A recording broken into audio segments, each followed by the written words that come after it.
You ask Tiger to solve. This deals with linear equations with one unknown. The final result is x equals 12.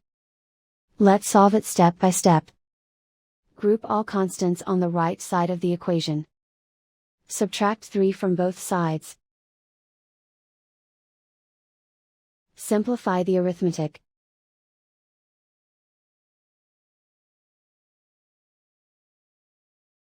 Isolate the x. Multiply both sides by 2. Group like terms. Multiply the coefficients. Simplify the fraction. Simplify the arithmetic. And so the final result is x equals 12.